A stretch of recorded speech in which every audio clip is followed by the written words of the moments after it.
Today is a very important day. It's important that we do not forget what happened a year ago in Brussels airport at the metro station of Malbec on 22nd of March 2016. It's important that policymakers, governments, officials, but the public at large realize that we're facing an unprecedented threat.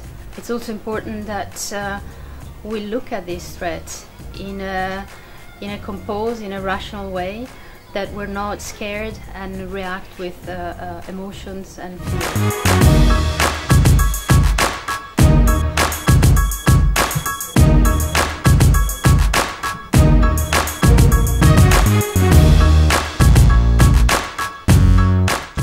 Ladies and gentlemen, good afternoon. I would like to welcome you to this book launch.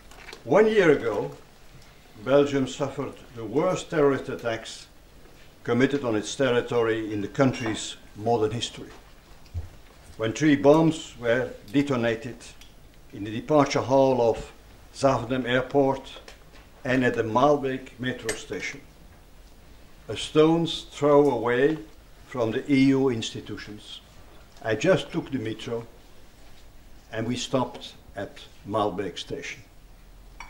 A station I know very well, being next to the headquarters of my party.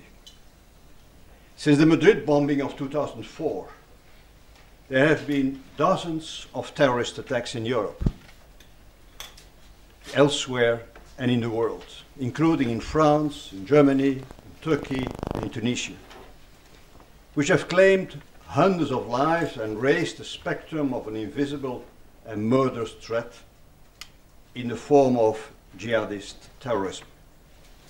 These were attacks on the values of our civilization by fanatics who want to destroy our way of life and set up a clash of civilizations. Ladies and gentlemen, at this point, I would like us to take a moment to remember and honor the victims of these grievous terrorist atrocities.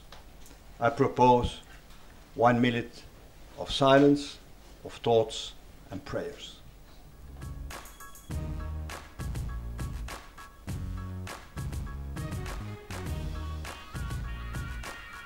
Thank you.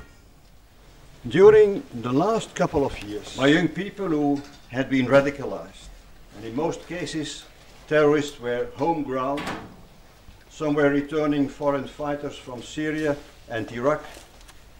The profiles of attackers show considerable diversity. While some were long-standing jihadist sympathizers, others were radicalized just in a few weeks, notably through the internet. I often think at the words of the famous writer Amos Oz: criminals are seeking a cause, sometimes a religious cause. True believers are not tempted by crime. While some of the attacks were carried out by lone wolves, others were well coordinated, complex attacks by groups of militants. While some had been under surveillance, many others were regarded by the authorities as small-time crooks, such as in the case of the recent terrorist attack on Paris Orly Airport. Irrespective of this, all recent attacks have highlighted the growing phenomenon of jihadist radicalization.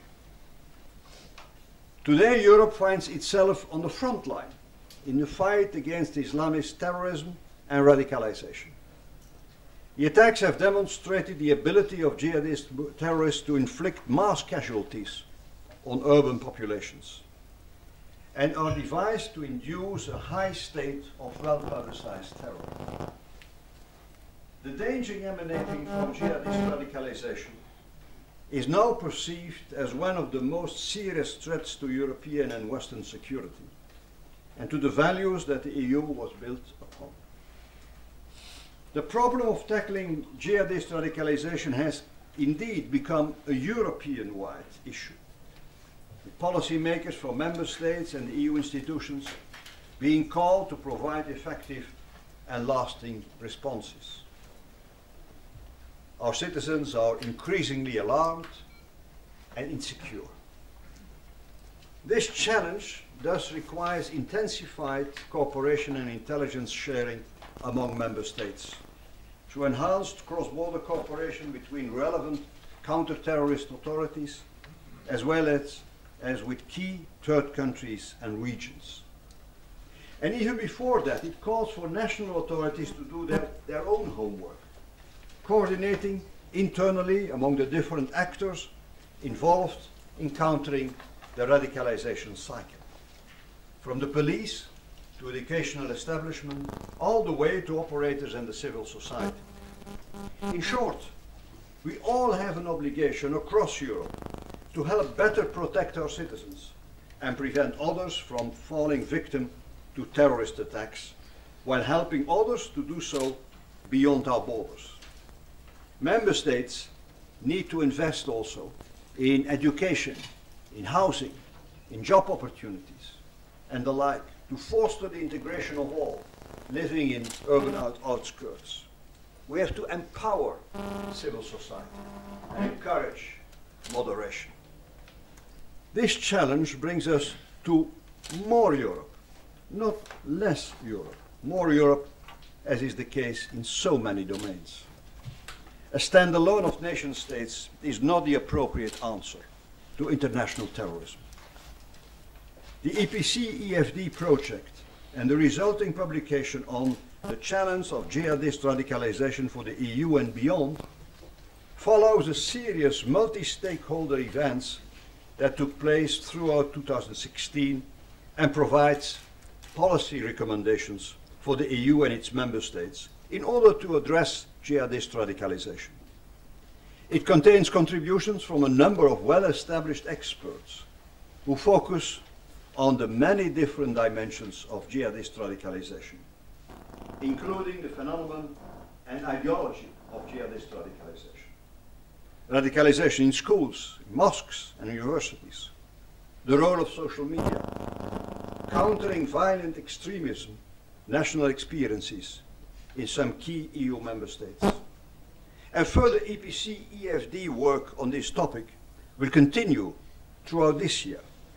Alexander Ritzman and Robert Bonazzi from EFD will shortly give an overview of the key topics and conclusions of the book.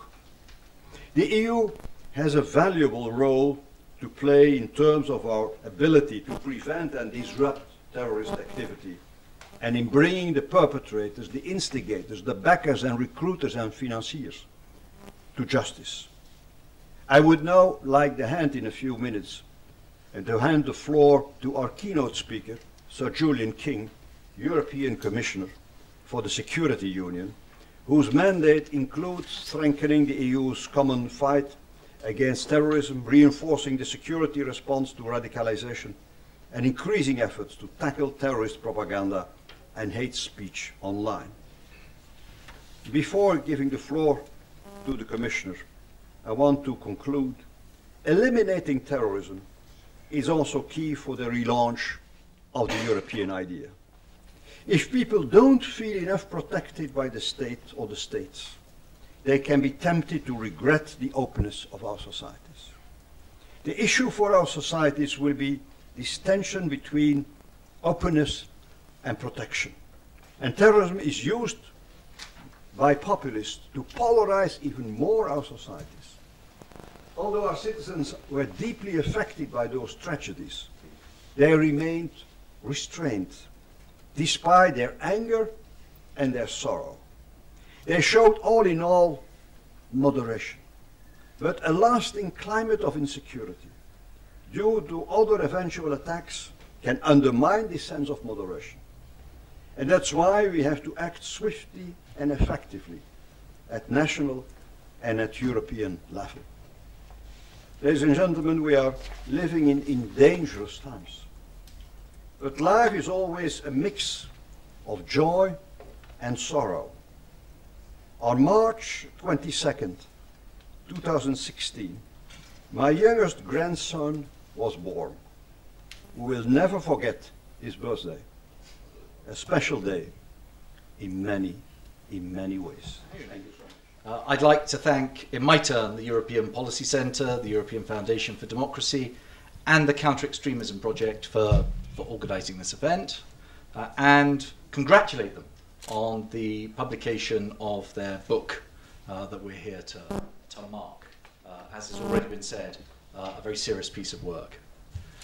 For those of us living in Brussels, we need no reminder that today we're marking the anniversary of attacks 1 year ago at the airport and then the metro. 32 died, hundreds more were affected, families, first responders, and others. In the last 2 years, we've seen too many terror attacks and incidents. Indeed, there are some reports coming in right now of an incident in London in front of the House of Parliament. I don't know what the cause of that attack is, but shots have been fired and some people have been injured. Security experts rightly warn us that we need to remain vigilant. Member states are and will remain on the front line in the fight against terrorism, but as these threats become increasingly transnational in their planning and their execution, we need to be equally transnational and joined up in our response. Ensuring a high level of internal security is a collective European responsibility, as you said. And as the Commissioner for the Security Union, I firmly believe that the EU has an important role to play in terms of strengthening our ability to prevent and disrupt terrorist activities, and in helping to bring the perpetrators, instigators, recruiters, and those who fund it to justice. Member states are working on intelligence sharing. There is much we can do that we are doing to facilitate the sharing of other vital information, for instance by optimising the use of EU information systems, such as the Schengen Information System and the Europol systems, to give member states the best possible chance of identifying terrorist suspects. And we're seeing an upsurge in member states' use of these tools, reinforcing their operational cooperation. This is vital work. But prevention is always better than cure. Preventing violent extremism is difficult. It requires a long-term, concerted and sustained effort. It can't be achieved overnight. And in my view, it can only truly be done effectively at the grassroots local level. That's why the Commission, through the Radicalisation Awareness Network, is funding work by local practitioners, teachers, healthcare providers, social workers, prison officers, those best placed to identify the early warning signs of radicalisation and to help us address them.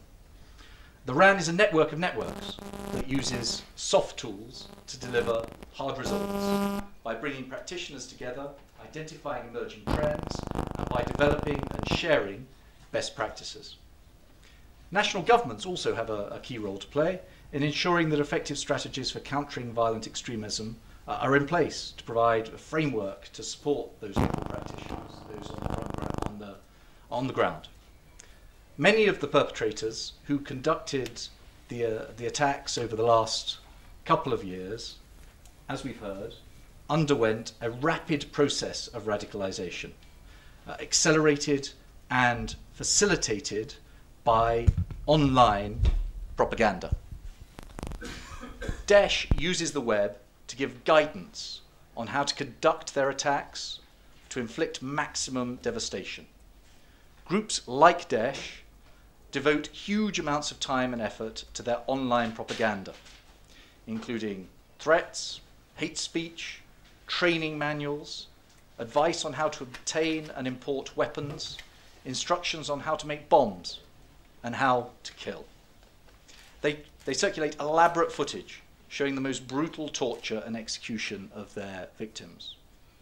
Once hooked in by friend groups or other groups, the romantic portrayal of jihad captures the minds of some of our younger and more vulnerable citizens, perhaps particularly those disaffected or who feel alienated, and they are prey, too easy prey, for the extremist brainwashers.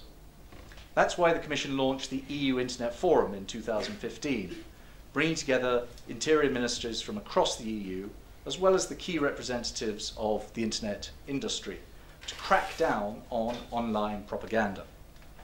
At the same time, we've established an internet referral unit at Europol to scan actively for terrorist material in the online domain, rapidly to refer it to the companies concerned and to work with them for its removal. Some of the largest internet companies have now committed to work with us to scale up this work. They've developed a so-called database of hashes, which allows content identified as propaganda to be electronically tagged so that it can't be reposted after you've taken it down. Reducing access to terrorist content online is only part of the answer. We also need to counter and undermine the terrorist narrative by providing positive alternatives. Again, in my view, it's civil society partners rather than governments who are best placed to do this, not least because the target audience aren't really interested in hearing from governments. They often mistrust any official message. To support this effort, just last week, we launched a civil society empowerment program to equip civil society partners with the necessary skills and technical expertise that they need to provide positive alternative narratives online. I hope these efforts will go some way to strengthen resilience against online propaganda and bolster critical thinking, in particular amongst our young people, who need to be better equipped to distinguish fact from propaganda and to see that there is an alternative, that they do belong, and that there is a future for them within our societies. Although Daesh's online output might be on the decline, it still continues to be widely disseminated. Vigilance and partnership between law enforcement and internet providers are the right response. Added to this, we're also seeing a steady rise in the online production of content by other terrorist groups, such as Al-Qaeda, as well as violent right-wing extremists. I'd just like to pause for one moment on this. I'm not aware of a single EU member state which is not affected in some way by right-wing violent extremism. So while today's book is focused on jihadist radicalisation, albeit recognising that right-wing extremism can have an impact on that radicalisation, I think we also need to keep in mind the growing menace of violent right-wing extremism. In the course of last year, we've witnessed an increasing number of attacks against mosques and asylum centres. There was also the brutal murder in the UK of the British Member of Parliament, Joe Cox. At the start of this year, a bomb was detonated in an asylum centre in Gothenburg, following 2 attempted attacks also aimed at refugees. Remarkably, only 1 person was injured. Such attacks are no less appalling, but tend sometimes to go less reported and to attract less attention.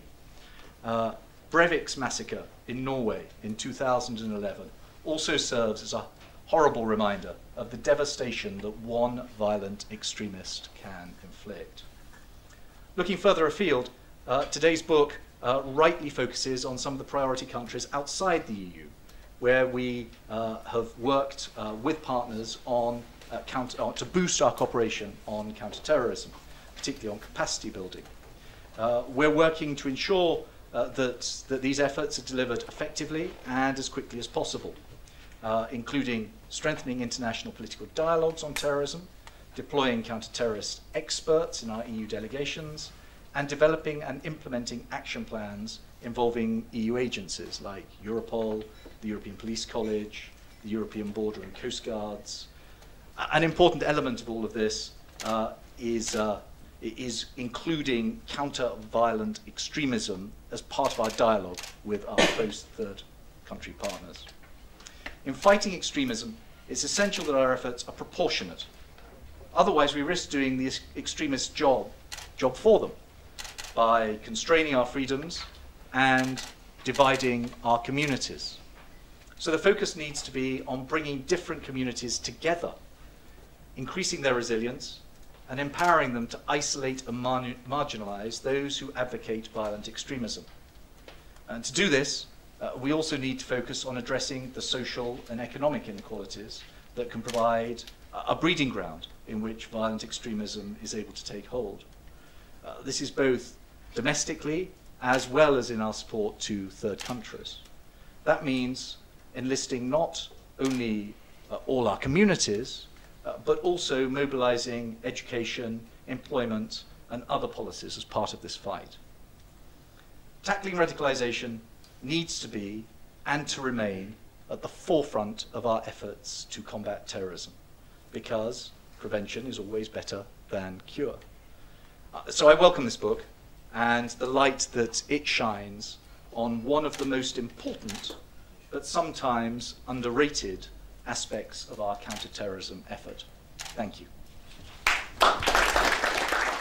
I know that you have to leave by 1:45, but you've kindly agreed to take a few questions from the floor. So if anyone out there has a question, could they please raise their hand and name themselves and their organisation? Hi, my name is Adam from EU40, network of young members of the European Parliament inside the European Parliament.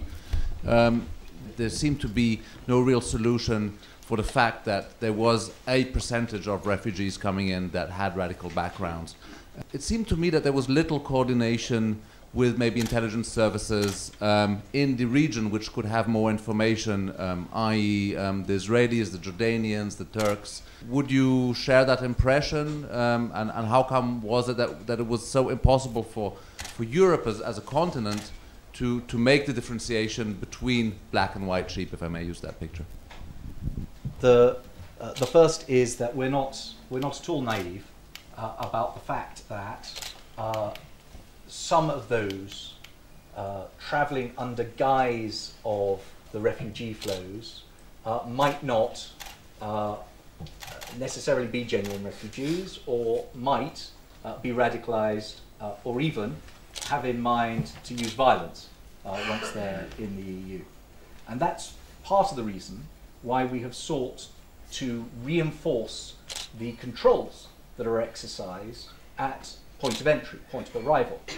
So, as I mentioned, we have the European Border and Coast Guards. We have now deployed, for the first time, representatives of Frontex and of Europol to help and assist the member state authorities, in particular in Greece and in Italy, to do the kind of in-depth controls that are appropriate when you're dealing with a large flow of people, sometimes difficult to identify.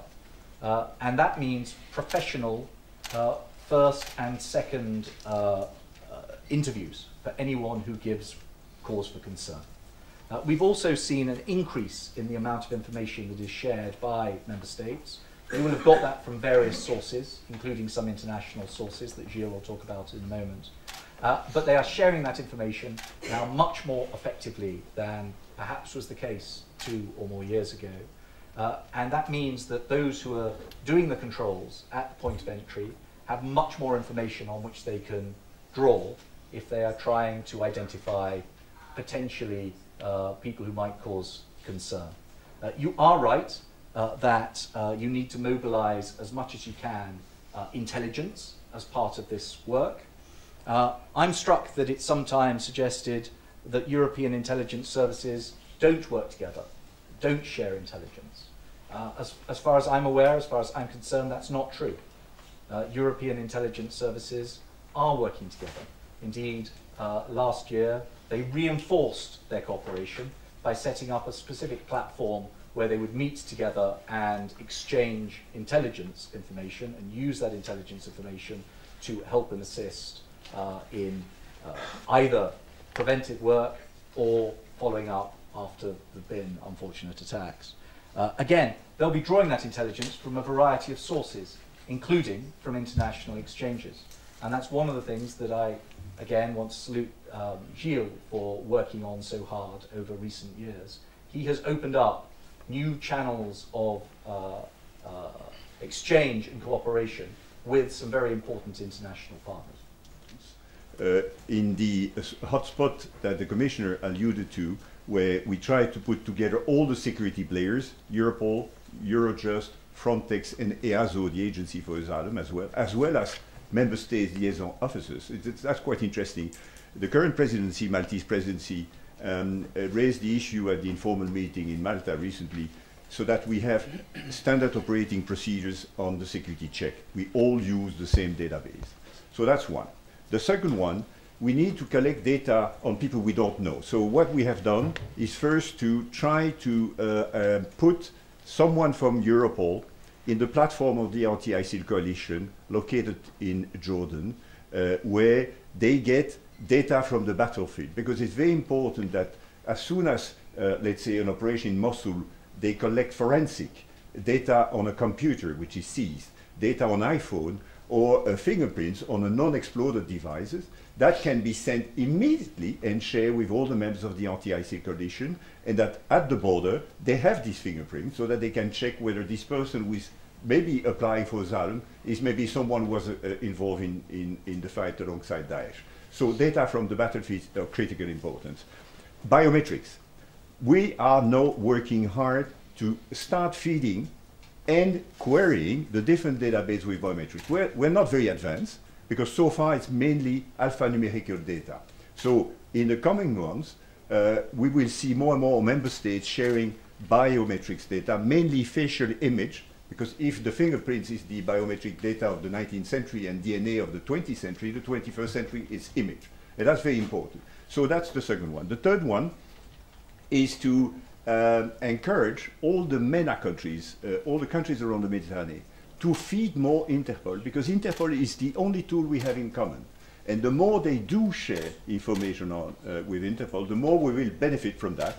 We are currently asking our colleagues at the border to systematically query Interpol, not only the lost and stolen travel document, but the red notice, the black notice, because there are people who are considered to be dead, they are not dead, and so forth. So I was in Malta some days ago at a seminar organized with the Americans, where we work hard with all the countries around the Mediterranean on this type of issue. And finally, as the Commission said, we have a very close relationship with the Americans. Our security service have their own close relationship, but we have different means, and the Americans have offered to be connected to several databases they have, so that at the border, they can query the different screening center, NCTC, different watch lists that the Americans have. So I think we are making significant progress to identify possible criminals. Why is it important? Exactly what the President Van Rompuy and the Commissioner King said.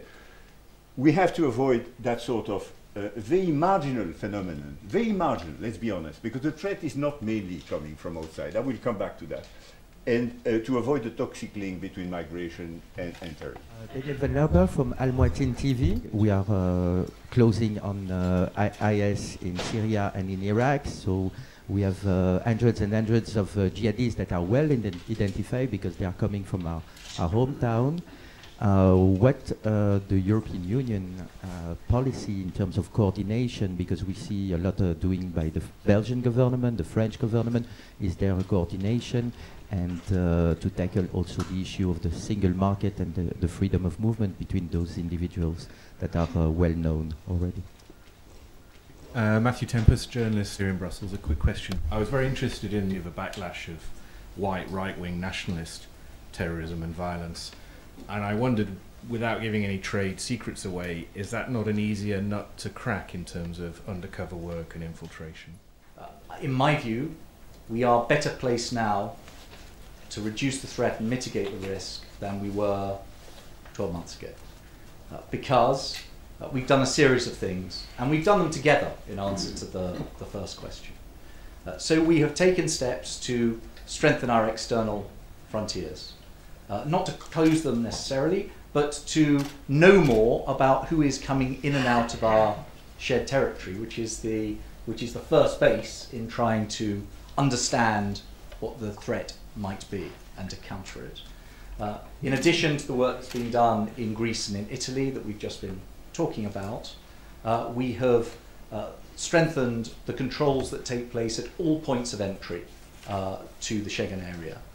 And now, whenever you come into the Schengen area, whoever you are, whether you're an EU citizen or not, you are checked not only for your identity, but also against all of the EU law enforcement databases. And if you're in there for any reason, you will be stopped. We have proposed a series of further measures which will tell us more about who is coming in and out of our shared space. So we've proposed a European-wide passenger name records approach. It exists in some EU member states at the moment.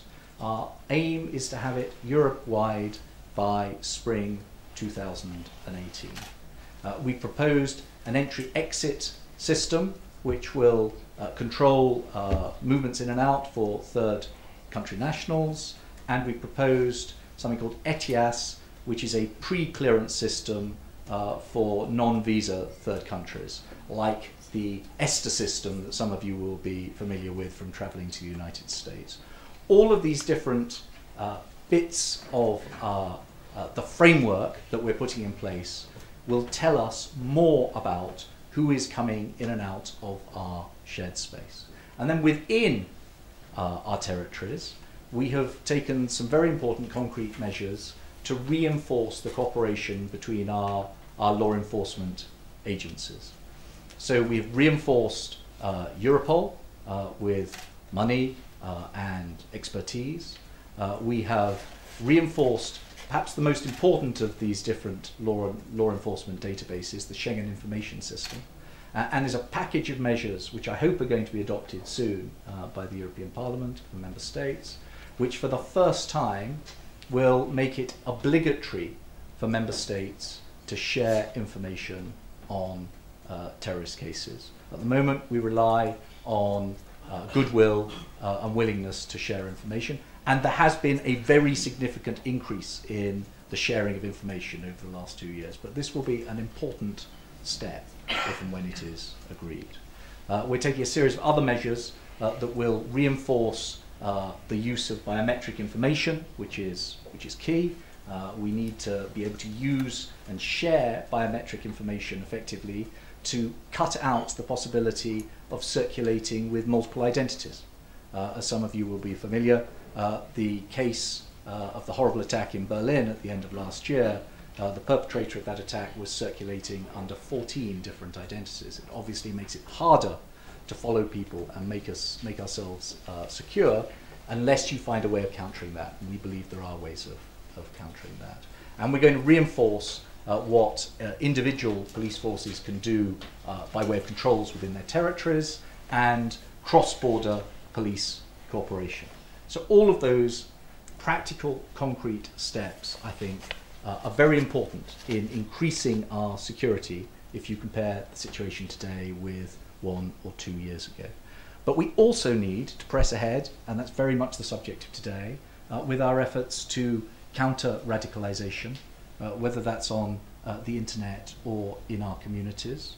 And we need to press ahead with the measures to reinforce our resilience, to make ourselves a harder target, and if the worst happens, to be able to cope and deal with it. So I'm very glad that we have passed just recently a counter-terrorism directive that, as well as criminalising travel to and from Iraq and Syria, which again will enable us to know more about people who are doing that and therefore control more effectively if some of them seek to come back. We have passed a set of measures in that directive that reinforce the arrangements to respond to an attack if one happens, and in particular to help victims of terrorist attacks, both immediately afterwards and for as long as is necessary. So those are the kind of measures that we're taking. I'm not saying there isn't more to do, there's a lots more to do, but what we have managed to do over the last 12, 18 months means that I think that we're in a better place than we were a year or two ago. On the question of right-wing violent extremism, I hope I didn't mean to suggest that this was somehow always necessarily a direct response. I think it sometimes is, but it also exists in its own right, and we need to be conscious of that, and we need to take that into account when we're thinking about how most effectively to counter radicalisation. Radicalisation comes in different shapes and forms.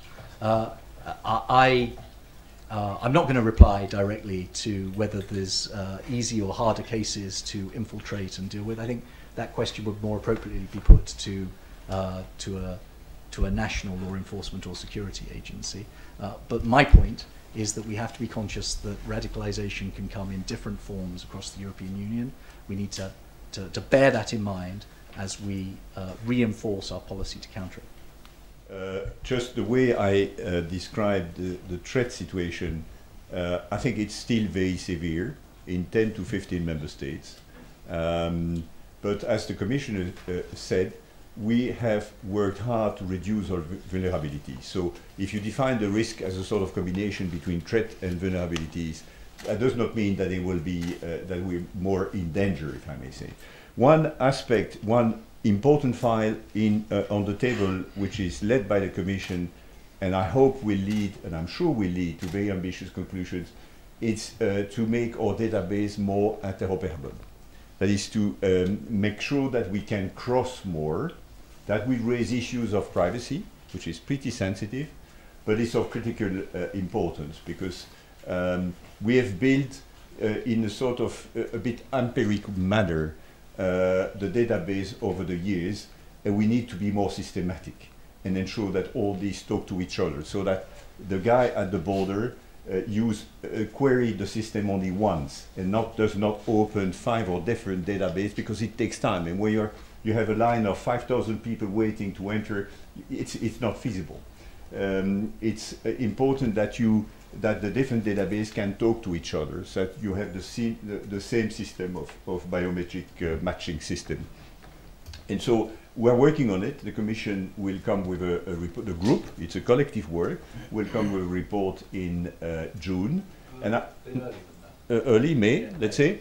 And I hope that will then lead to a discussion in the European Parliament and the necessary amendments to the existing legislation to ensure interoperability. My two colleagues from EFD are going to start. Roberta Bonazzi, who is the President, and Alexander Ritzman, who is Executive Director. They are going to describe a bit about the thinking behind the project, where it came from, the main points of the project, and of course give us a brief overview of the contents of the book, including the important recommendations and conclusions at the end. We will then pass the floor to Mr. de Kerkhove to hear his insights and also his response to the overview of the book. I hope you had a chance to read it already. And then we'll go to the floor. So I'd like to first of all hand the floor to Roberta. Thank you all for being here. I have to say I started this morning feeling emotional. It's not that I don't usually feel emotional, but I felt particularly emotional just remembering what day is today.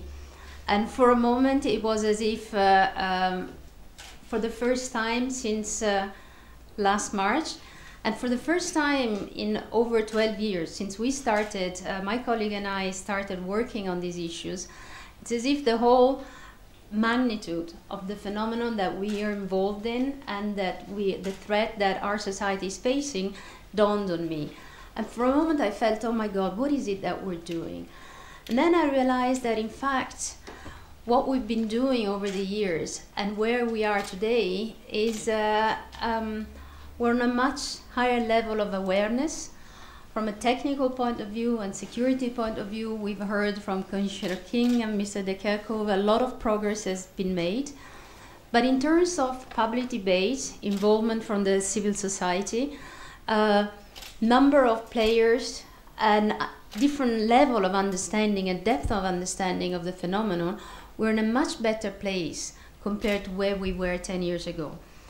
Just as a note of background, the European Foundation for Democracy was established in 2005, and at the time the goal was to contribute to the debate, to bring alternative voices to the overall debate on radicalization, on prevention of radicalization.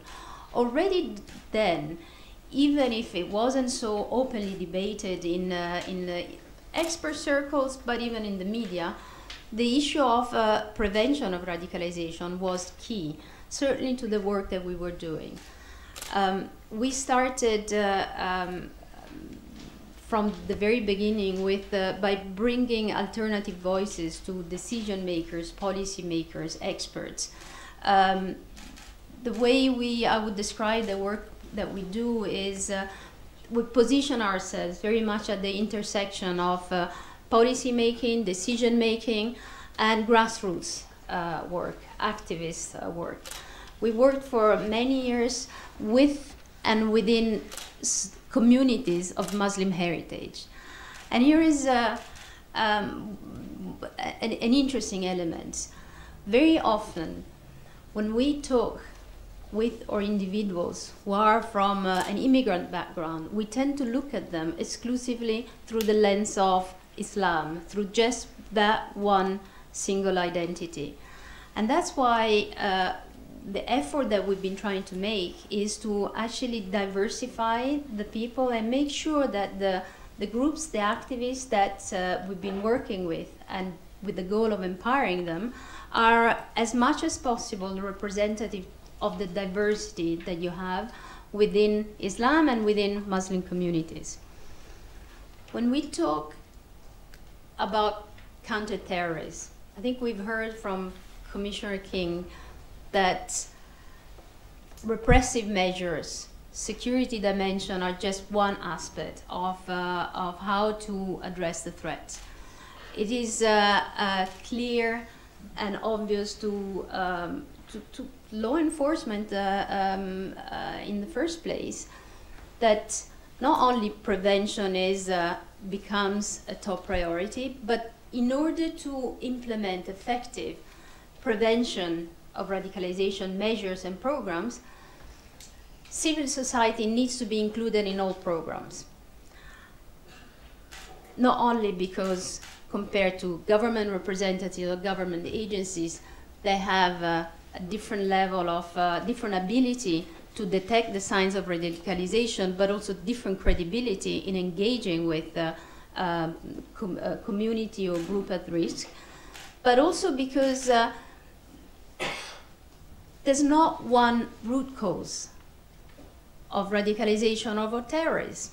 When we look, the only certainty in understanding the phenomenon of radicalization and of terrorism, and the only certainty that has emerged from the expert community when it comes to identifying the root causes of terrorism, is that there's no certainty.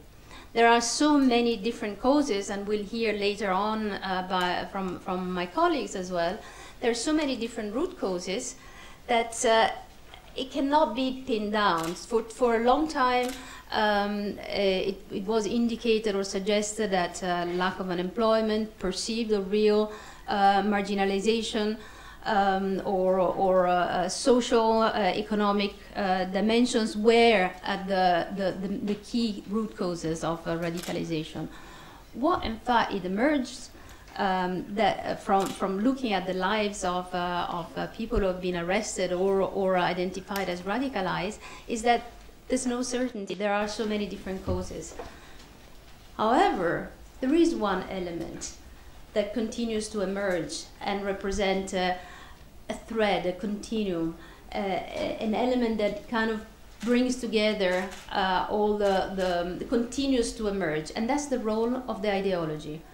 The role of how the political interpretation of Islam, of religion, is being used by a number of groups, organizations, often funded and supported from outside Europe, particularly from the Gulf countries, particularly from Saudi Arabia and Qatar, but not exclusively. It emerged that it is actually the ideology that plays and continues to play, has played and continues to play a key role in providing justifications to individuals who radicalize. There's one.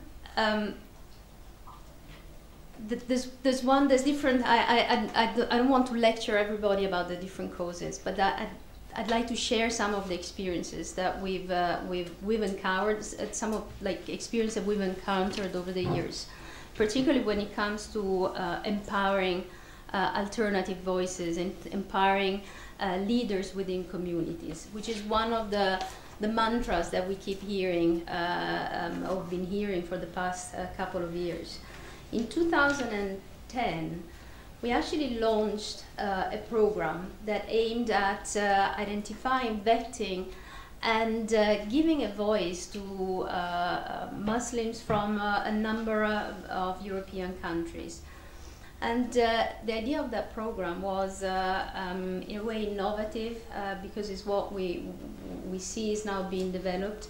But the idea was to create and support these alternative voices and making sure that the media and policymakers were not listening to exclusively to those with an ideological agenda. It was, in retrospect, it was not only an innovative program, but something on which we can continue building. But there's some elements that at the time we hadn't realized, and mistakes that were made and actually are still applicable.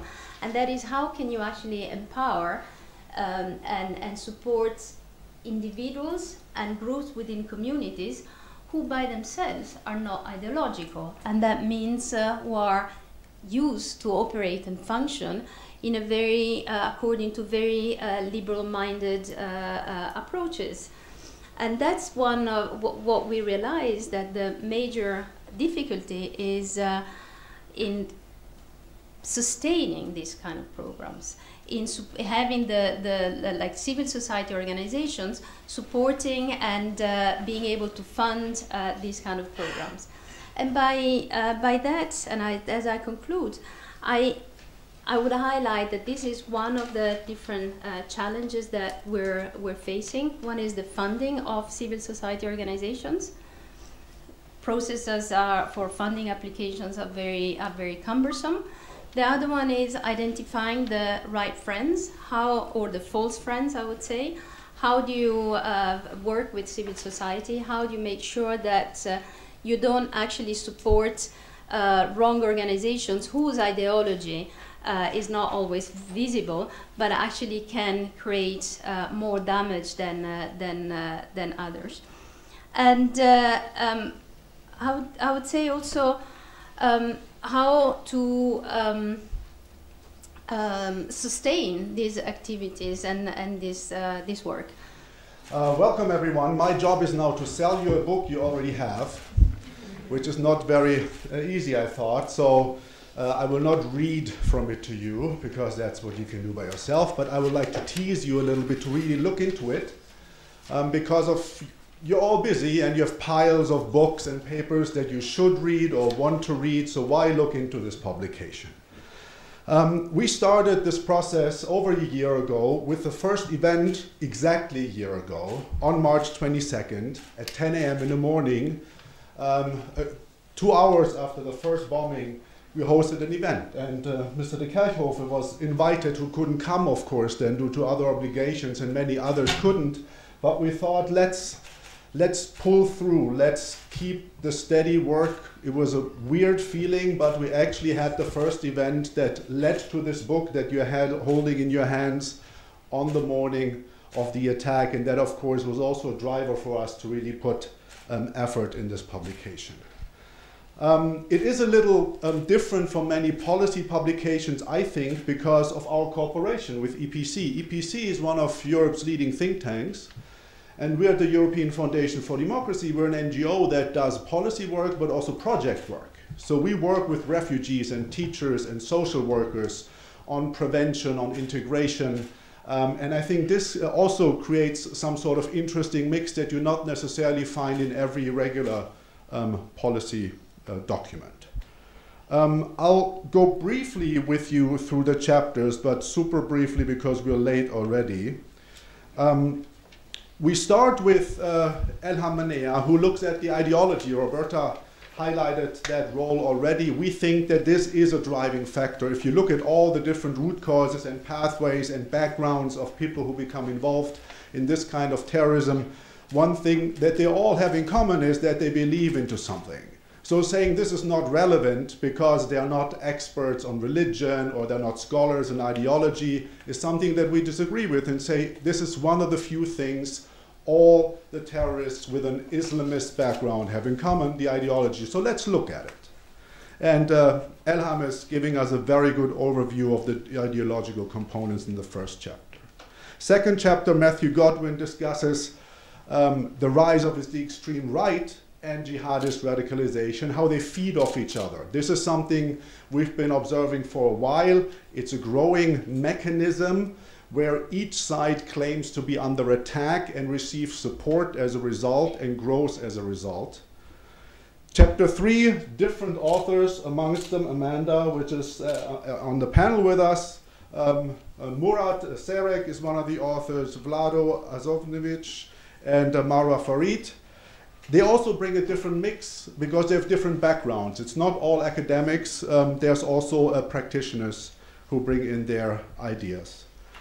Chapter 4, Tahir Abbas is helping us understanding the narratives, the propaganda. Commissioner King also highlighted the relevance of this aspect. Chapter 5, Robert Sutton, radicalization in schools and universities. So one of the responses is often we need more investments in school and universities, which we all agree with. It's always important. But what about these grounds as radicalization hotbeds? What's the situation? What kind of concepts are there and should be developed to prevent, mostly? And we have Lorenzo Vidino in the last chapter who looks at different prevention and countering of violent extremism initiatives all over Europe, and gives an assessment and also looks at the question of course, effectiveness, which is one of the real weak points under us here. It stays in the room, of course. I'm just kidding. It's hard sometimes to evaluate the effectiveness of the programs because they often don't have a real evaluation component implemented from the beginning. So this is also something we're struggling with and have to work on as civil society and as governments who commission these programs. Findings, conclusions, just highlighting a few. Investment in counter-radicalization efforts in EU foreign policy was also mentioned by the Commissioner. Cooperating with third countries that are affected by the same problems that we are facing should be strengthened. Everybody agrees. You ask how? Please read the book. Maximize intra-EU cooperation. Cooperation is the big word. There's a lot of progress that has been made in the last 12 months, in the months before that, but of course there's still a lot to do. Some ideas are also in the book. Improve countering extremist propaganda and promoting alternative narratives is also a key point in this book. Ideas matter, they shape reality, they're connected to the ideological question. And yes, alternative and counter narratives I think can work if done properly. If not, then not, but that's obvious. I was happy to hear that the Commissioner mentioned that the industry now is really committed to doing disrupting propaganda more effectively, employing algorithms. There are some existing mechanisms already at play that take down child pornography, for example, on the web. It's an algorithm called PhotoDNA, developed by Hani Farid, a scientist in the US. He has joined up with a counter-extremism project, our partner, and they have developed an algorithm called eGlyph. eGlyph takes down the worst of the worst online if you want to deploy it. This is not a matter of free speech, really. This will be, I mean, it has to be implemented in a proper way, like everything, but it's taking down pictures and audio and video that has been flagged before, that has been identified as the worst of the worst, where 99% here in this room would agree that this should not be seen by anyone. This can be taken down already. There's technology, there are organizations that have developed this. This is ongoing in the field of child pornography, and now the industry has committed on also doing something similar, and we're happy to see the results. In this case, it seems that civil society was actually had a first mover advantage. Last but not least, fostering liberal democracy, critical thinking, going back to schools and universities, teaching more philosophy, making people aware of how to think, not necessarily what to think, is a big picture approach that we still think is relevant. And empowering civil society has made it into every speech of the Commission in this context and other experts, which we really appreciate and everybody in the room does. The question is how to do that. We cannot leave the protection of the society and the strengthening of resilience to the state. It's one of its core tasks to do, but how to empower the right parts of civil society to be more resilient towards threats. And my dear colleague Roberta mentioned the empowerment of critical voices within communities that are vulnerable to radicalization. So it's not so much outsiders going to places giving lectures of what should be happening, but looking into areas that produce radicals, and there are clusters, there are hotbeds in every country in Europe. There's no equal distribution of extremism. There are always specific cities, specific neighborhoods that produce disproportionate amount of extremists. And these are communities. And in these communities, you have also people who speak out against that, but they're usually not that well connected. They don't have the proper training. They might not have the proper support. So supporting the good guys, I think, will make a big leap forward in the prevention of extremism and radicalization. There are more important issues in the book that I haven't highlighted because I want to leave some mystery for you to really pick it up later on and read it. Thank you. 1 year ago, the EPC wasn't working on this area, so it was something that was totally new for us. And I have to say that I'm very proud of the work we've done and the book that we have produced. And very happy that we will be continuing on this area in the future because it's clearly an area of vital importance for the EU going forward, and not only the EU. And Amanda, I know you would like to give the floor to Mr. De Kerkhove, but because you mentioned the cooperation, actually what is interesting is a very effective cooperation of very different partners, because we all bring the different background and expertise. With Alexander just mentioned the counter-extremist project, and the CEP, the counter-extremist project, has actually done amazing work in terms of exposing the role and the negligence, to a certain extent, of social media companies that have failed for a long time to block. Twitter is one, but block online propaganda. And that's where I believe that the three organizations working together can actually even strengthen the ability to connect, continue to raise awareness, and hopefully to reach out increasingly to communities that we define as at-risk communities. Okay. Thank you. So now I'd like to hand over the floor to Mr. De Kerkhove, the EU's counter-terrorism coordinator. The first point where you say we need to keep investing in research to better understand the process of radicalization, of course, yes. I was the one holding the pen for the first EU strategy on radicalization. That was in 2004, 2005. I think we had no clue. We just, like this, try to think in chamber. The Commission has started funding research. There are different programs, and sometimes not enough exploited, but very interesting. But of course, the scholars remains divided, and I'll come to your point. For instance, on the role of the ideology. And it remains a complex process. I remember 2 years ago, 3 years ago, the doxa was that radicalization was a very long process, and you could not get radicalized on internet only. You always need the interaction with the physical world. And what have we seen with this phenomenon of foreign terrorist fighters, that some teenager in France were radicalized in 15 days and on internet only. Shocking. So it's very difficult to find, to understand this process.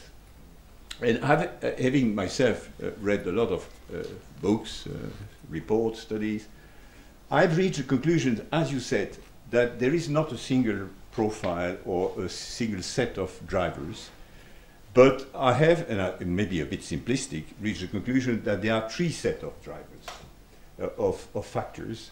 And it's the weight between the three sets of factors which is important. And it differs from one person to another, or one country to another. It's often person-specific or country-specific. Person-specific, for instance, Abdel Slam, we've seen that he was drinking alcohol, smoking maybe marijuana some months before the terrorist attack. I've been told, I don't know if it's true, but in Turkey may have more foreign terrorist fighters than they acknowledge. Many of them are part of the Turkish Hezbollah, which has nothing to do with the Lebanese Hezbollah. And these are very religious Kurds going into Syria to join Daesh to fight against the PYD, the Syrian PKK. Interesting. So there, the religious dimension is very important in the process of radicalization. So what are my three sets of factors? I'm oversimplistic here, but just to explain how I see it. The first set of factors is explain the personal vulnerabilities of someone. As you said, sense of marginalization, discrimination in the access to job, to housing, to education, a feeling of injustice. Many Sunnis went into Syria to fight for that cause. Lack of identity, third-generation migrants. Lack of sense of purpose. Some sense of loneliness and the bondship, the memorial group played a role. And for some, search of the thrill, which I call an excess of testosterone. So that's the first set of factors. The second one is indeed the ideology. And we know that scholars are divided. We have, many of us followed the debate between someone like Olivier Roy or Gilles Kepel. The first one who said, he captured, he said himself it's a bit oversimplistic, but he said there is an Islamization of radicalization. It's something which happens at the end of the process. Someone is already radical, and radical Islam provides the person with a black and white interpretation why he can use violence to push his ideas, his or her ideas. While Gilles Kepel, and probably myself, believe that the ideology in itself may feed the process. It's not at the end of the process. And finally, what I call the facilitation factor, which remains very important. We mentioned one, internet, major incubator, but prisons are another major incubator. And most of those who act and mounted attack in recent years and months have been radicalized in prison. And we can explain why. So my conclusion is a simple one. We have to work on the three set of factors. So that's my first point. The second point, I can agree more on the need to mobilize civil society at grassroots level, bottom up. All this I fully agree. The Commissioner explained the excellent initiative of the Commission to set up a network, the RAN. I think connecting more than 2,000 field practitioners is an excellent idea. 3, internet. A lot has been said, is of course of critical importance. The physical caliphate is collapsing, but the virtual or the digital caliphate, even if the production has been reduced by 50%, remains and will remain for some time very active. And when you follow the propaganda of Daesh, they no longer advertise the caliphate, come here for the Ijra or for the jihad, just mount attack in your direct neighborhood with all the means you have. Retaliation or not, that's the way to perform jihad. So it is very important, and when someone asks for the threat, I'm not looking that much at returnees from the 2,500. Let's be honest, many of them would be killed. But more, those people living around in our society who get radicalized easily through internet. On that front, and on many fronts, the Commission has been very active to try to increase the volume of unlawful content removed from internet, and to use internet proactively to offer a counter-narrative or an alternative narrative, as you said. So there has been many initiatives. I will say one or two words on them. They have already been mentioned. The IT forum, it's really great. It's one of the few successful in the field of justice and home affairs public-private partnership which works. There is a lot of progress we need to achieve, but so far it's quite interesting. It's at ministerial level, and we'll soon have at a senior level a discussion with the big companies. It's obvious that these companies are so big that little Belgium may not have the same impact on Google, whose turnover is probably the aggregate GDP of how many member states, who knows. So you need the EU level to have an effective discussion. We started with building on the British experience of Internet Referral Unit. People who are trained to distinguish between unlawful content and distasteful content.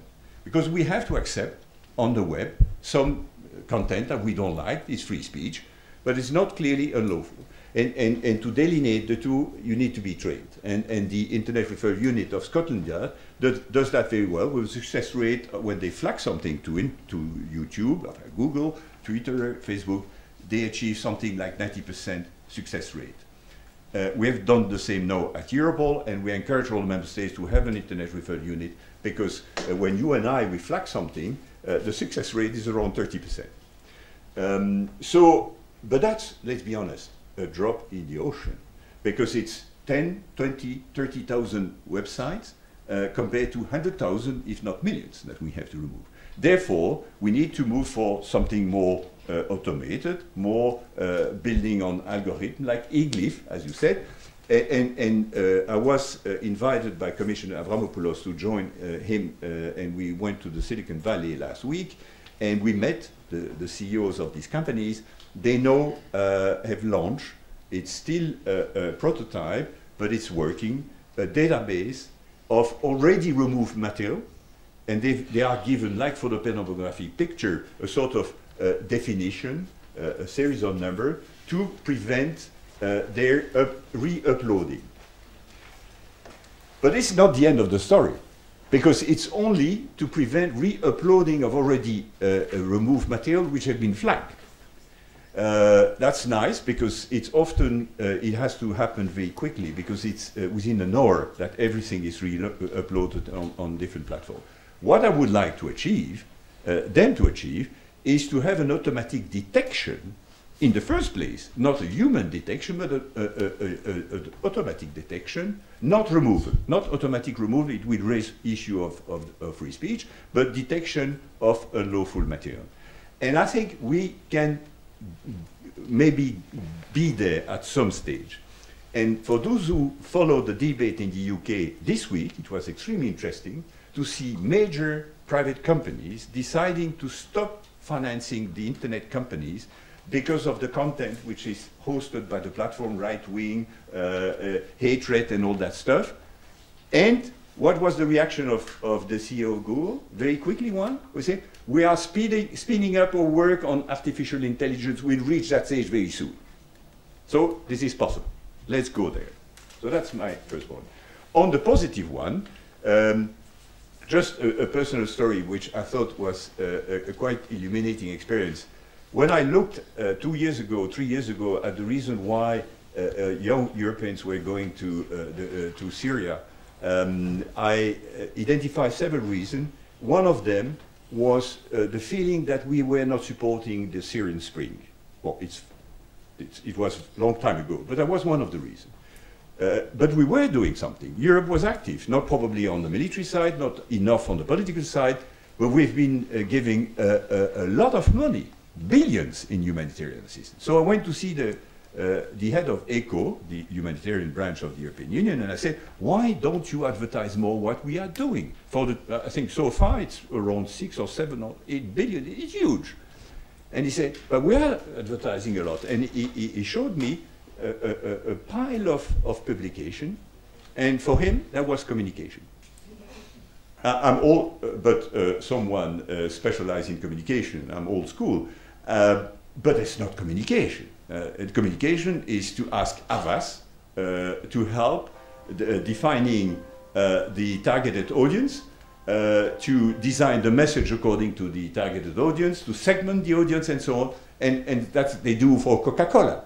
So I convinced the Belgian Minister of Interior, to host a team of real communicators, people coming from the advertisement world, publicists, avas, and so on. And they are hosted within the Ministry of Foreign Affairs, of Interior of Belgium, and they work for whole Europe, and they try to advise all government to be more strategic in their communication. Initially, it was called the Syrian Strategic Communication Advisory Team. Now it's the European Strategic Communication Network. It is pretty effective. The third one was mentioned by the Commissioner, is the Civil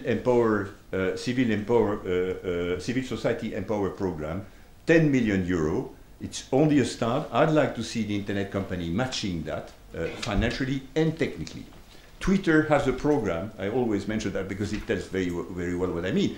3 days where they train people to use Twitter effectively. They offered that to Obama for his second presidential campaign. They can do a lot to train credible voice in civil society. The challenge will be, of course, to avoid the kiss of death, that is government too much seen to be behind, and to select the credible voice with no ideological agenda. My fourth point is something where we all need to work much more, or member states. It's rehabilitation. We need disengagement program in prison and outside prison as an alternative to prison. We'll not be in a position to secure the conviction of all the returnees, often for lack of evidence, and sometimes because it's not desirable to put someone in prison because it's a major incubator of radicalization. So, but let's be honest, few member states have an effective rehabilitation program so far. So we need to work on this. The RAN Center of Excellence has money and experts ready to help, so that has to happen. I know I need to reach the conclusion.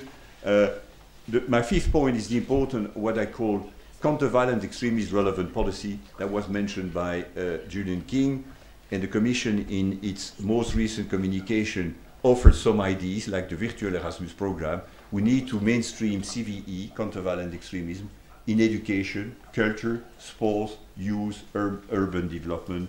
That needs to happen more. I could develop that later on.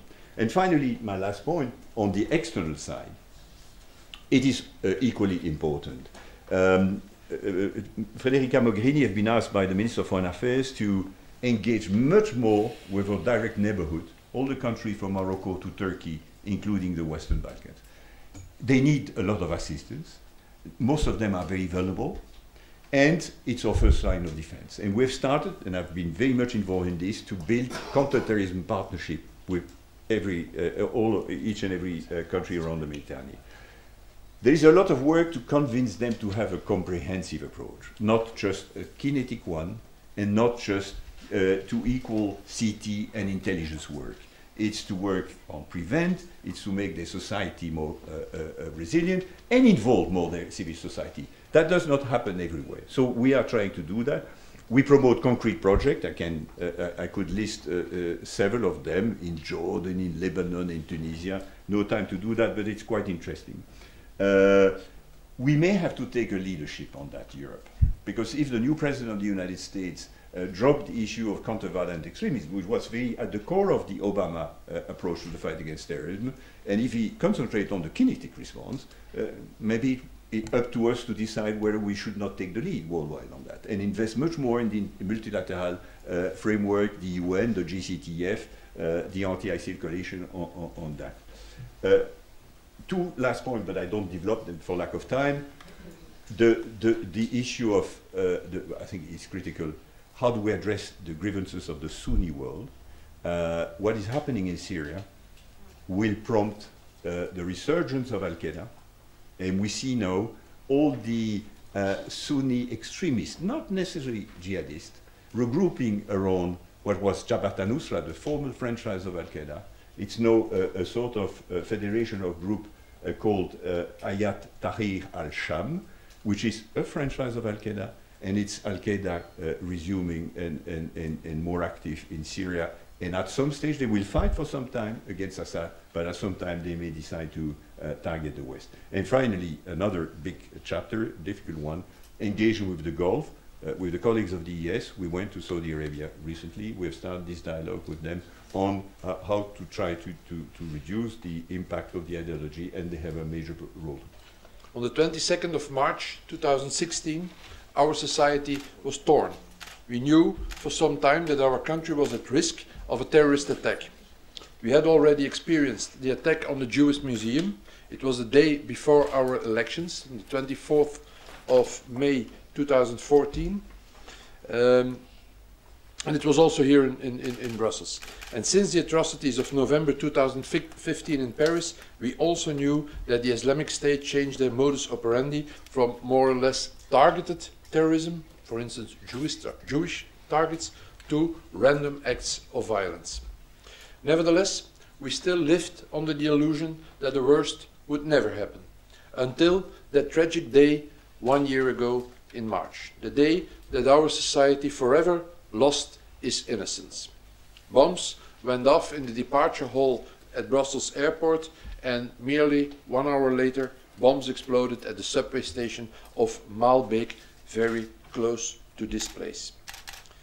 I have to say, immediately after the attacks, I managed to turn off my emotions for hours, or at least I had to, because as Minister of the Interior, one is expected to react quickly and make difficult decisions that day.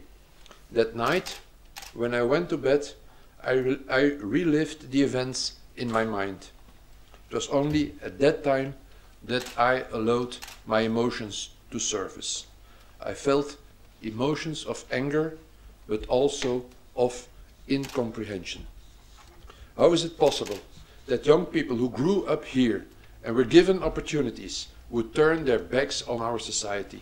How can a human being change his way of thinking and behaving in such a way as to not only propagate the use of violence, but also use that violence against innocent victims? One thing makes me extremely happy though. The past year we kept our heads high. Despite all of this, our society remained strong. Strong in dignity, strong in resistance, desperate feelings, or anger. I've said it on many occasions these last couple of months, and I will repeat it: we will not change our lives or our agenda to fit to the agenda of the terrorists. That is exactly what the perpetrators are seeking, to destroy our values, our society, and our way of life. In the meantime, the citizens need to be able to trust that their government is doing everything possible to put a stop to the cancer of violent extremism. It's a matter of a tight security policy, but also a matter of a sound prevention policy. As far as I'm concerned, the action is twofold. Repression and prevention are key. Within the federal, you know, Belgium is a complex country with federal government and regional government, but within the regional government we are competent on repression. We focus on repression, and that is, after all, our competence and not of the regions. Since the attacks in Paris, we have taken more than 30 measures in total with regard to repression. And it is, I can mention some of them: increase of budgets for police and security services, action plan against networks of terrorists and dangerous criminals, a closer follow-up of foreign terrorist fighters, a tighter counter-terrorism legislation, cancelling of ID cards and passports, and so on. There are only a few of these are only a few of the measures we have taken over the last 2 years. Repressive measures can be implemented pretty quickly, and that's what we did, and the results can be observed quite quickly as well. For example, and the introductor made reference to it, the so-called Canal Plan, Plan Canal Molenbeek. That was implemented after the attacks in Paris, in Molenbeek, and in 8 other municipalities here in the Brussels region. For almost 1 year now, we organize police interventions in Molenbeek every 3 days, and that pays off. You know that Molenbeek was depicted in the media as the perfect breeding ground for international terrorism. Within the Plan Canal, the police has 4 major priorities. First of all, a better follow-up of Syria fighters. Then the fight against the traffic of drugs, weapons and forged documents, restraining the illegal economy and tackling extremists, mosques and associations. To be able to do this, we have sent reinforcement from the reserve of the federal police to the local police zones. And together with the local authorities, we have invested a lot of time and energy in checking registered addresses, because every security policy starts with knowing who lives where, and that was actually, for many years, a huge problem in the canal area of Brussels. In the beginning, I have to admit that the Plan Canal got plenty of criticism. But in the meantime, everyone can see that the plan is not only successful, but also it was needed. It has definitely led to a shift in mindset. Everyone concerned with security and security services is finally facing the same direction. This is change in the security culture. Services cooperate more intensively. They adapt their procedures so that these are efficient and can be geared one to another. This was absolutely necessary. And it was such a success that Commissioner General of the Police yesterday announced that we had to implement the Plan Canal for all the country. During interviews, journalists sometimes ask me, is Molenbeek still the heart of jihadism in Europe? I don't know. I don't know if this was ever the case, and I don't know if it is today. What I do know, however, is that two things are very important.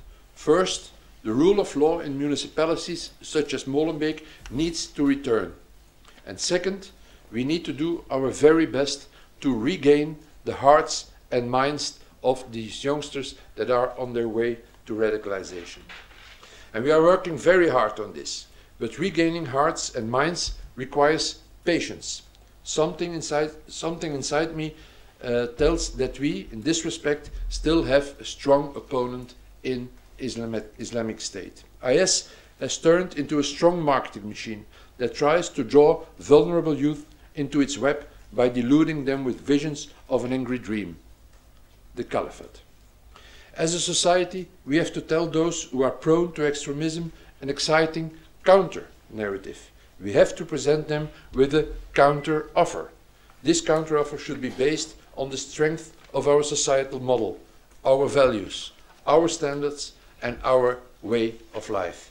We have to tell and show our youth that opportunities for a good life are within grasp, but that it's up to them to seize them. I believe that we must develop a clear vision, and one thing is crucial here as far as I'm concerned. And maybe this will be at first view a little bit shocking, but I'm convinced that there is a we and a them in our society. I know very well that you don't may say it, but I say it here. There is a we and a them in our society. However, the division does not run between immigrants and the native population, or between Muslims and not Muslims. There is a division between we, and that are all of those who mean well with our society and its cornerstone, regardless of color or religion, and them, the fraction that wants to destabilize our society with violence, to force a completely superseded image of society upon us. We all know that there is a group of violent extremists we need to fight with all possible legal means. The very existence of this minority group of extremists is a problem we have to take very seriously. It's like a cancer, and what applies to people also applies to the society. If you don't take away a cancer, or at least give radiotherapy, the problem will only grow. In order to do so, we have to continue to pursue a tight security policy. But a good security policy is a matter of finding the right balance. I can tell you, ladies and gentlemen, that catching up in the domain of police and security was much needed in our country. And with this government we are catching up. For years there has been an underinvestment both in men and in material. Finding the right balance, that's the key. That also applies to the balance between security and privacy, which will be discussed extensively in the following years. To me, those are not opposites, but two things that need to go hand in hand. Police and security services will need to reinvent themselves in the coming years to a reality in which digital networks are the frame of reference. Certain evaluations cannot be stopped. Certain evolutions cannot be stopped. Our security services will need to prepare themselves in this respect, without complexes. We live in a network society in which everything and everyone is interconnected.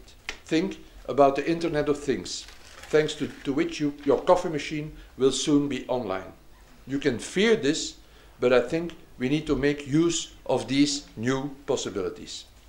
The question is not whether we should be happy with it, the question is how we will deal with it. And the answer is that we need to free ourselves from the illusion that we can control all information.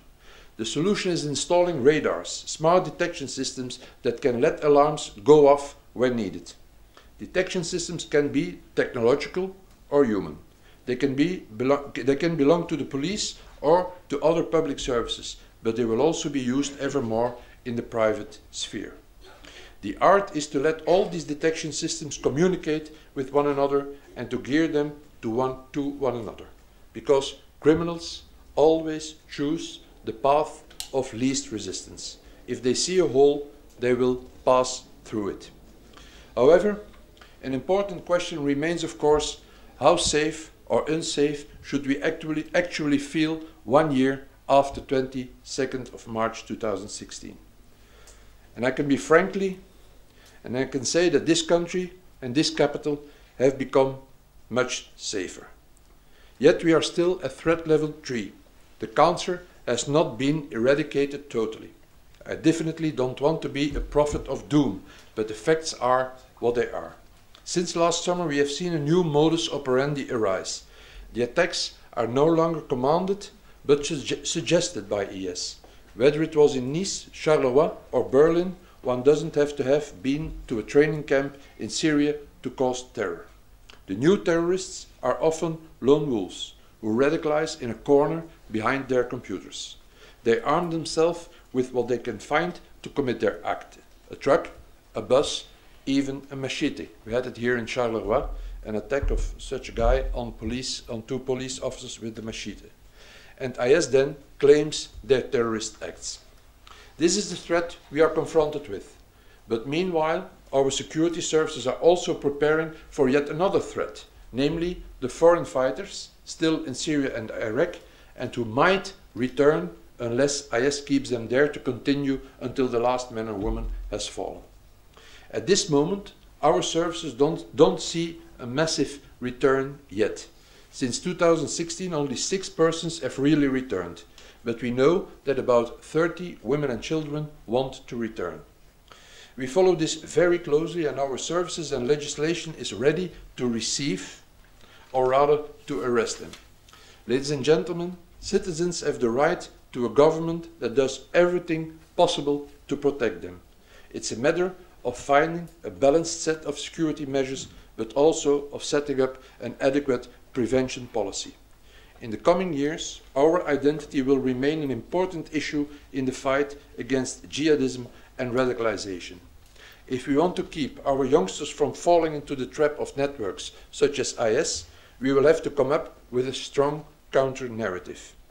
If we fail in this attempt, more and more people will feel alienated from our society, and we do not want that. Let us strengthen the social fabric in which everyone will be presented with beautiful opportunities. That's how we can perhaps make sure that we will never have to experience the attacks on March 22nd again. And who knows, as a society, we might one day regain our innocence. I thank you. And so now I'm going to open the floor to questions. I don't know, Minister, whether you would just like to come and sit over here. So if you have a question again, please could you tell me who you are and where you're from? Great. Actually, it's not a question, but more than to say something to be not misunderstood. Regarding radicalizations in Turkey. Yes, is agree that there is a big, the radicalizations of Islam in Turkey. There is also that it's also correct that Hezbollah, the Turkish Hezbollah, as you say, it is very, very, very active.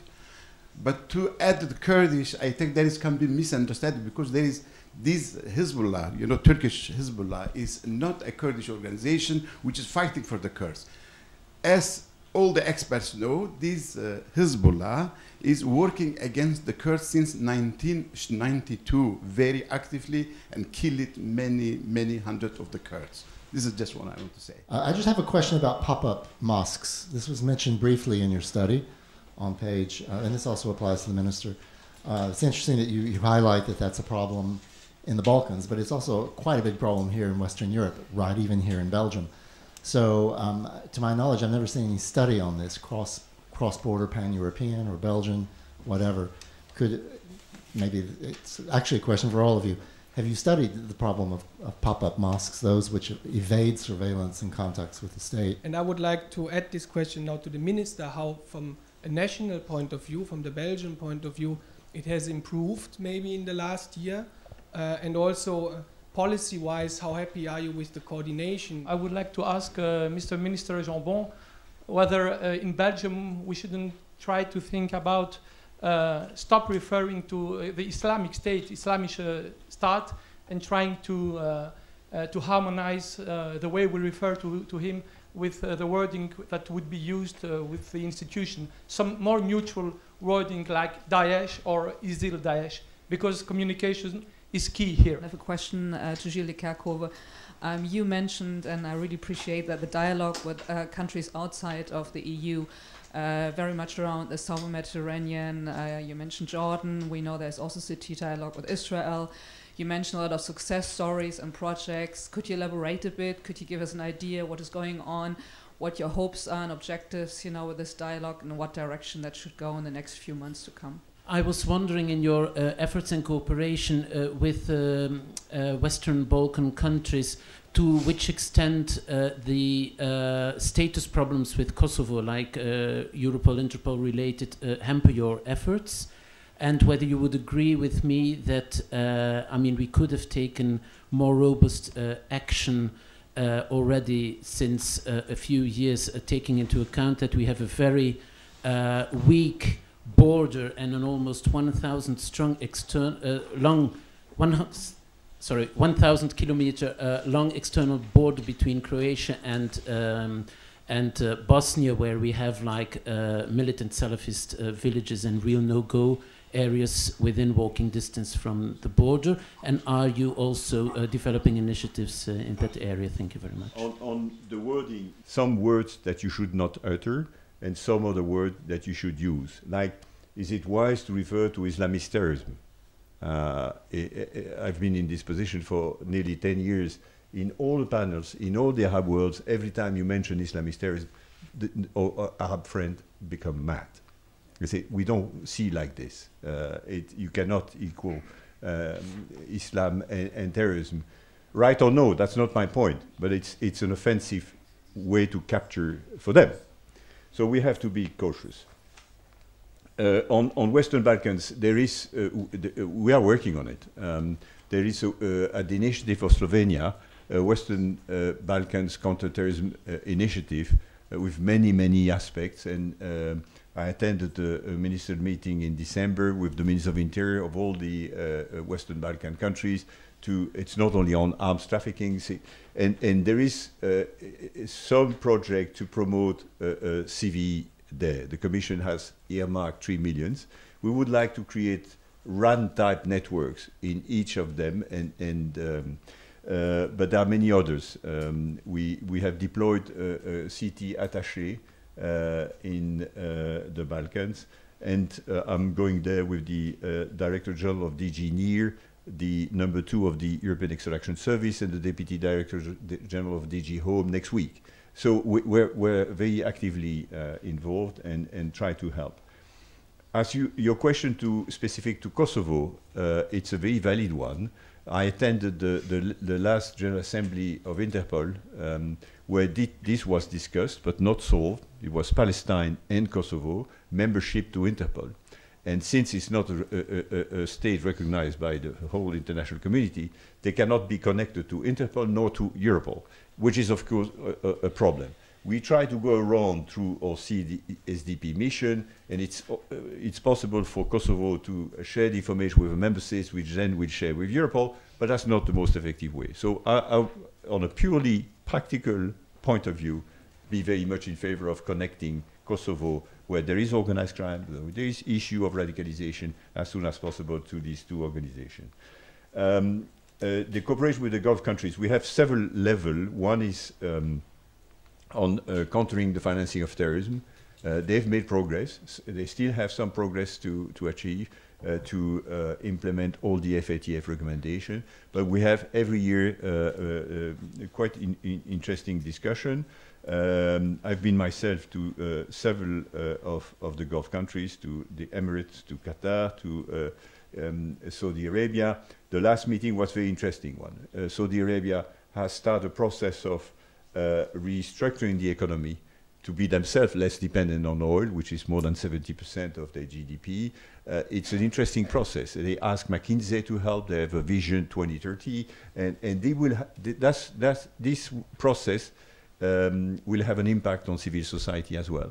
And we are, and they ask our support, and that's quite interesting. And I know that the High Representative Mogherini is very eager to help the Saudi government in this difficult process. So, and that allows us to not only discuss counterterrorism on the kinetic side, and it has to be stated that Saudi Arabia is part of the RTIC coalition. They share a lot of intelligence. They are very strongly sharing intelligence with us, but also on the issue of the ideology, and we've started this discussion. So on the MENA, it's a wide variety of dialogue. It's a bit tailor-made. For the time being, where we have achieved the most is, of course, on Tunisia, probably one of the most vulnerable. They have more than 3,000, maybe 4,000 of their citizens who went to Libya and to Syria and Iraq. They have to digest the return. They are demandeurs. They ask for support. And so we have work on reinforcing the rule of law, criminal justice, which is very important, radicalization in prison, border management, oversight of the security service, restructuring of the police. So a very wide range of issues, which we do in Lebanon as well. For instance, in Lebanon, I shared a workshop 2 weeks ago with all the senior officials to brainstorm on a city strategy. How do we do? And I had with me 9 experts coming from 9 member states, and they explained how they had done in their country, how they coordinate, how they set up new bodies like OCAM in Belgium and so on.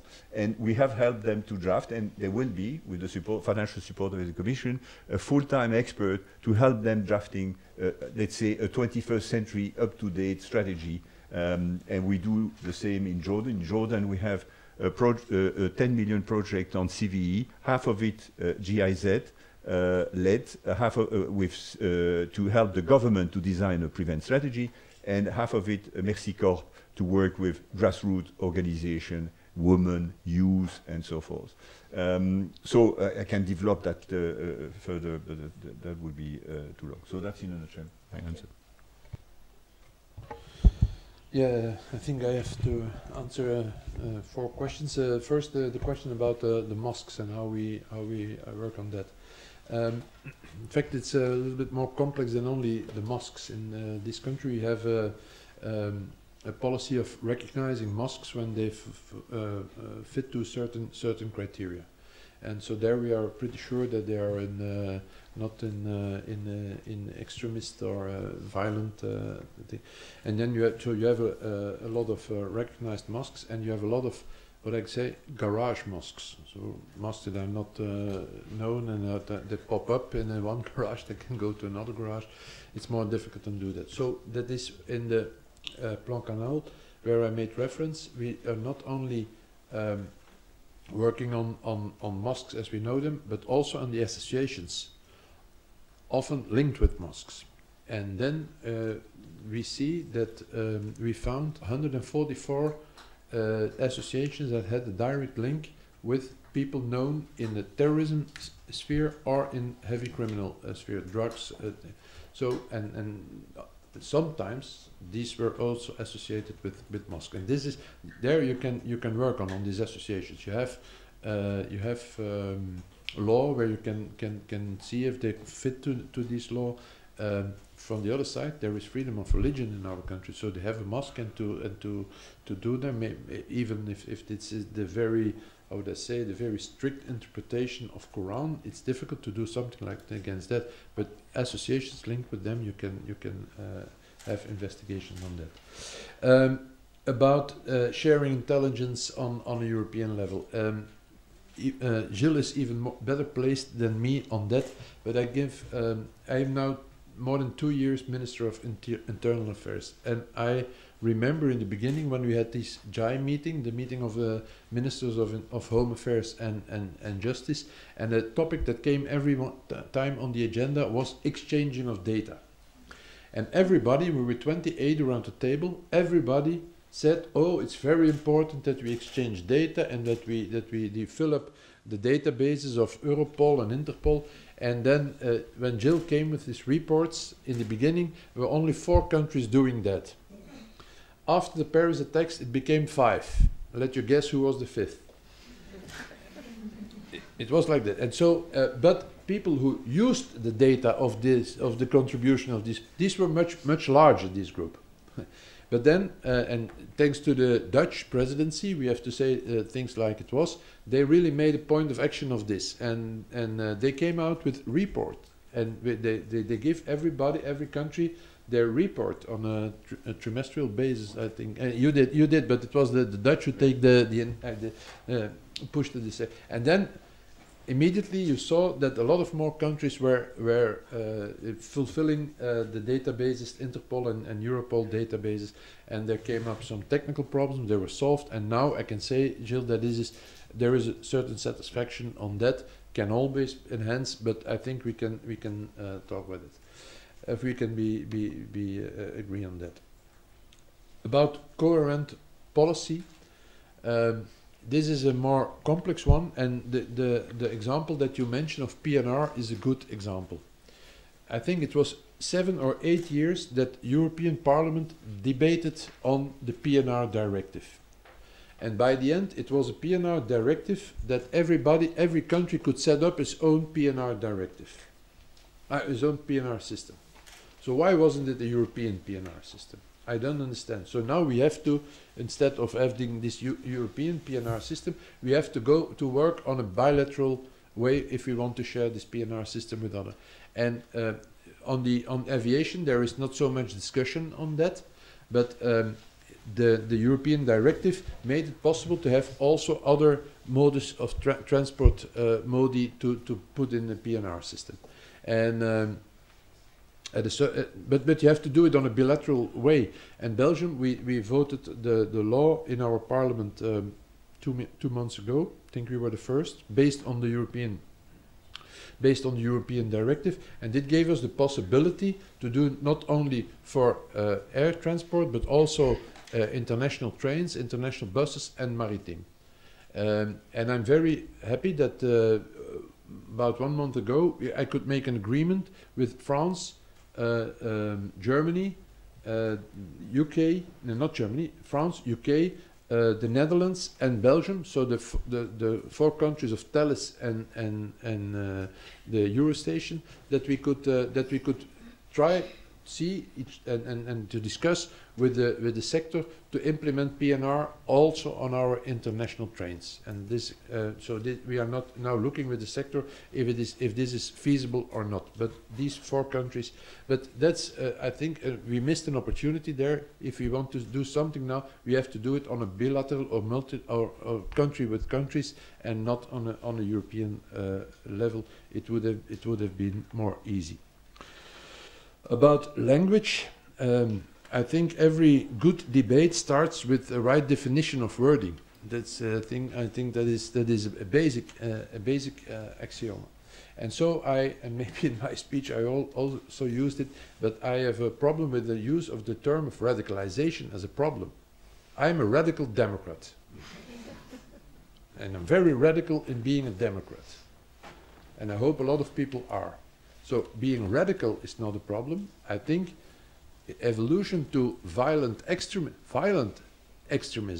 is a problem. So I think what about the wording of Islamic State? I used it in my speech, and I don't see the problem, really, because they name themselves Islamic State. So why should we put it under the carpet? And I think to solve problems you also have to mention the problem, and sometimes it's confronting. I realize, but if you always put these things away, I think first starting to solve a problem, you have to name it. Then about the Grand Mosque in Brussels, is there evidence? There are rumors about that already for years, from the start of the mosque, and sometimes they bring evidence, and then you talk with the with the mosque, and then they do away the evidence. They say, okay, we're not right, and then a little bit time later it comes up. So our intelligence services are looking what's happening there, and they're following up. Now the responsibles of the mosque were also in our parliamentary commission. After the attacks, there was an investigation commission in the parliament, and the least we can say is that their interventions there were not convincing. It was in fact a lousy intervention of the responsibles of the mosque. So if there are questions about is that they didn't took away these how would I say, these suspicious behavior versus the Grand Mosque. But what we see in this, there was Jill already mentioned OCAD. OCAD is our agency that makes the analysis of the threat, and they made a very good report on Salafism in Belgium. And one of the things in this report, and the Grand Mosque was linked with it, one of the element in this report that frightened me was that they say in former days you had in fact 3 divisions in the Salafism. You had the political Salafism, the religious Salafism, and then the violent Salafism. They said we are for the violent jihadism. That was we knew that, and that was feasible. But now in this report of the specialists, they say, but the frontiers between these 3 groups are going away, and they are coming together, and it becomes one vast group. And if you then link this with the Grand Mosque in here, then maybe we have a problem, and we have to do an investigation more in depth on them. Mr. De Kerkhove mentioned the Western Balkan Counter-Terrorist Initiative, which is a very important step that the EU has taken in terms of developing and supporting the region. What is interesting is that we are at the point where even within the counter-terrorist initiative, work of an activity of civil society needs to be developed. And we've been working, we have contacts, and we're developing relationship and a project with some of the actors, including in Kosovo. And what is interesting, because what is clearly apparent is that the dynamics of the phenomenon are exactly the same of what we see in Europe, in terms of preachers, in terms of recruitment, and in terms of radicalization processes. So certainly there is a lot that the EU can contribute in terms of sharing experience and expertise. And what we've heard also from people on the ground is their sense of they're totally exposed, there's very little experience. I'm not suggesting that they're naive, but they've been less exposed than their peers or counterparts across Europe. So certainly there's a lot of, beside the funding that is available, there's a lot of opportunities for the EU to strengthen and develop this relationship with the actors on the ground in the Western Balkan region. I'd like to thank very much Mr. De Kerkhove and Minister Jan Bon for their very insightful comments, for the steps that they are both taking, and for engaging, I think, in a very frank and open conversation with us today.